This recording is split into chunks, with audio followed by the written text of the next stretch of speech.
There's some things I want to talk about with you. For a while, I've been thinking that I want to do something else. I want to move on. Because? Change? You want change? Yeah. I think I want to be rich and famous, and I want to make a difference in the world. And I've been really enjoying what I've been doing now. You have to be rich and famous to make a difference? Do those two go together? Do No. they have to go together? No, it's like the rich and famous would be for me. Those are just independent desires. Yeah. Yes. And I just wonder if you have any insight about that for me. Well, personally. we can clearly say to you that you can be or do or have anything that you choose. We love the energy rustle that's going out around in you, because you're saying, I have concluded as I've been observing myself that I fear change. Yeah. And then you say, and I want more change than almost Yeah. anybody that I've ever known. Yeah. So we say all in good time, but those two intentions or those two statements are not going very well together, No, are they? no. And so diffuse them by saying, everything's unfolding wonderfully, and I can feel the power of my desire to have value. That's the thing that we feel within you most powerfully. In other words, you talk about being rich and famous, and we don't think that you can add value in a really powerful way without finding some of all of that. In other words, we think that they sort of all go hand in hand. But it is our encouragement to you to focus upon the thing that you can feel the most powerful within you, and that is your desire to uplift. And as you focus upon your desire to uplift, and you make statements to yourself such as, well, I'm not sure exactly how this will unfold, but I know that I will always be in that sort of environment, then you sort of put yourself in a place where you are more ready to allow the next door that will open, and it won't feel so strange under those conditions. As you try to force it, as we said earlier, then sometimes you're asking for more than you're ready to allow. That's what a feeling of overwhelmment is. It's asking for more than my belief system allows. That's what this thing is within you that makes you say, I fear change. What you're actually saying is, I have this very big desire, this very big dream that I have been focused upon for a very long time, and I've got the energy moving pretty fast upon that. And we say to you, you have, and it has done great preparing work into your future experience. In other words, it's no wonder that you get the sense of that, because there is a lot out there for you. But then you take this other thing that you've been dragging around for a while and beating the drum of that says, but I fear change. And we say, what that is a sort of wisdom within you that's letting you know that you're not wanting to get your desire moving too far ahead of your belief. So what you say is, little by little, everything's unfolding perfectly. I know it when I see it. I make good decisions. I can tell when a door opens. I can feel when a door opens. And then in a more faith-based attitude, you step back and say, things always work out for me. And I'm coming to trust in the laws of the universe. And I know that I have a powerful desire. And I know that I have been launching that desire and adding to it for a very long time. And I know Source has been hearing me, and I know Source is answering that. And now I'm just working on letting it in. I'm just working on letting it in. A little change here and a little change there. Nothing that I can't handle. I get to make every decision on my own. The nuggets are everywhere. Isn't this being fun? And then we want to bring you back around finally to this realization that this desire to be rich and famous and an uplifter, all good intentions, but we want to give you something here that's going to go a long way in soothing all of this. It speaks of quantum leaping. In other words, when you say, I'm going to be fabulously rich, what you're saying is, I want to do this thing that I have no earthly idea or real belief that I can ever achieve. Where if you don't attempt the bigger leap so much, and you just say, I'm expecting life to just get better and better and better and better for me. And I know each phase that it does get better, the next step is really better and really better and really better. And I know that it's going to be better and better and better, and I'm so joyous on this journey. It is the in the now, right now feeling that life is really about. So when you say, I want to be really famous or have really a lot of money, there's an underlying thing that you are saying really loudly that says, I'm really not where I really want to be. So the more you talk about what you want under those conditions, the more you spread the difference in the vibrational elements of the belief and where you are and what you want. Whether you're thinking about the past or the present or the future. It's happening right now. Your merging of the non-physical you and the physical you is happening right now. This is the juncture where all of the power is. And you can tell how much power you're summoning now by how you feel, and how much of what you're summoning now you're allowing right here and now. In other words, the emotional content of your mood is letting you know everything about that merging of those energies, you see. And so everything that you want is for one reason only. You think that in the having of it, you will feel better. And we say, oh, how about choosing the thought that feels better now? When you stand here in a place that you have defined is less than you want in some way, and you say, I want to be more of an uplifter, I want to be rich, and I want to be famous, I want to be over there, we say, why? And usually you say, whether you say it or not, you say, because I'm not as happy as I would like to be over here. And we say, you got to get happy over here before what's over there can come over here. So then friends say, so Abraham, you're just trying to talk me into not caring about what I don't have, sort of putting up with the absence of it. And we say, no, we're trying to talk you into caring so much how you feel now, because life is right now, that you are choosing among the myriads of thoughts that you might think, thoughts that feel good right now. You're wanting to mine the details of your now for things to feel good about now. Mm-hmm. Yes. Lots of them. Thank you. Yes, indeed.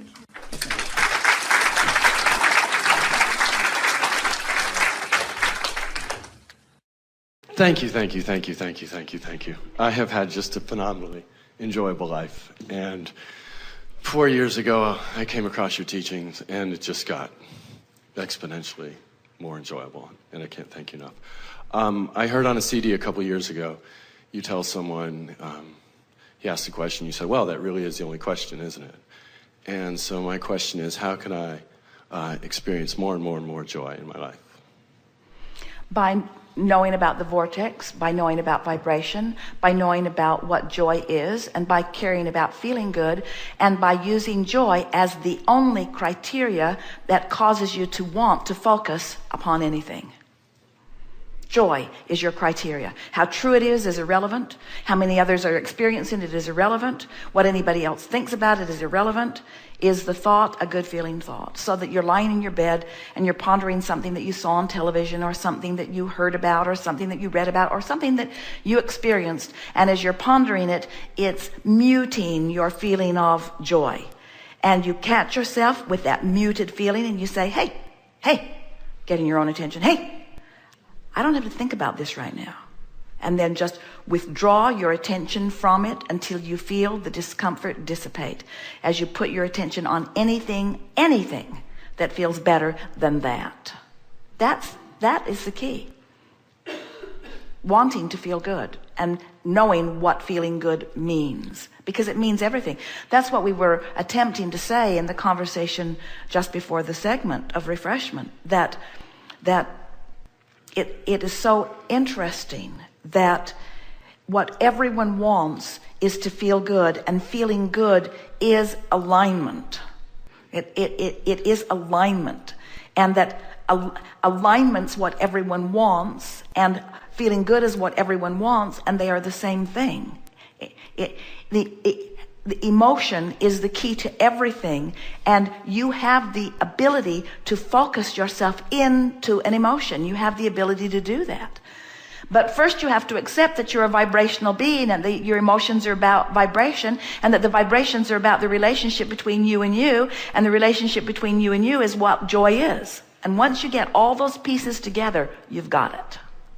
It won't mean that you won't have old patterns of thought that will distract you, or old patterns of thought that will make you feel uncomfortable. But it means that, so let's say there's someone who's been a thorn in your side. They have been so annoying, and so you just stop thinking about them.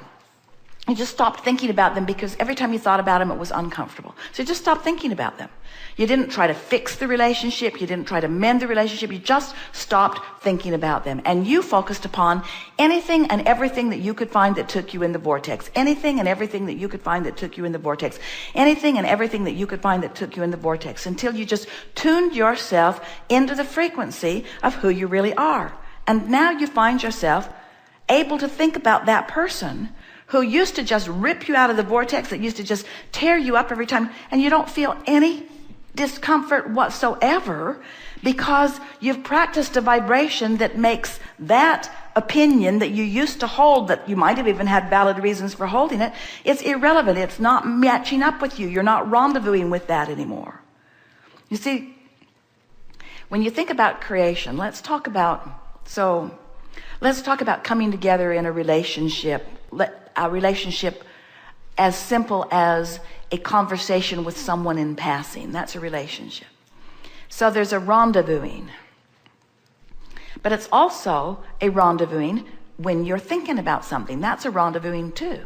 Because in either case, it's an active vibration that law of attraction's matching with things like it. So whether you're rendezvousing in what you call real life experience, or whether you're rendezvousing with an idea in your mind or with a memory, is still rendezvousing. So when you recognize that you're having emotional responses to rendezvous, and you have the ability to choose the emotional response that you have, now you're in control of all rendezvous. Did you follow that? You have the ability to feel how you choose to feel about everything. And most people don't know that. Most people are having knee-jerk reactions to things. That's why they think they need to control other people. Hey, when you do that, I feel this way and I don't like it, so you need to stop it. Well, that's hard. There's a lot of trouble in that. But when you get it, that nobody has to stop anything, that you have the ability to put your mind under any and all conditions in a place that feels good. Now, we'll give it to you. You got to practice. But if you will practice it every chance you get, you will discover that things that were at one time impossible for people that you couldn't even say their name without going into a rampage about how awful they are, you will find yourself just feeling nothing but love about them, because there's so much to love about everyone. And now you're in the vibration of that. If you're going to think about them, law of attraction is going to insist that you rendezvous with a loving thought about them, because you've trained your vibration into love. That's freedom. That's freedom. To train your vibration there. To train your vibration there. To train your vibration there. Do it with easy things first. Cats, dogs, children, babies. In other words, pick the easy stuff. Let them help you train your vibration. Train it into love, train it into love, train it into alignment, train it into alignment, train it into alignment, train it into alignment. And before you know it, you will be one who lives unconditional love. And then you will be a true uplifter and healer. Sick people will walk by you and you'll say hi and they'll be better. Confused people walk by and you'll give them your attention and they'll suddenly have a moment of clarity. In other words, you have that kind of power of influence. And you don't have to have an altered out-of-body experience to have it.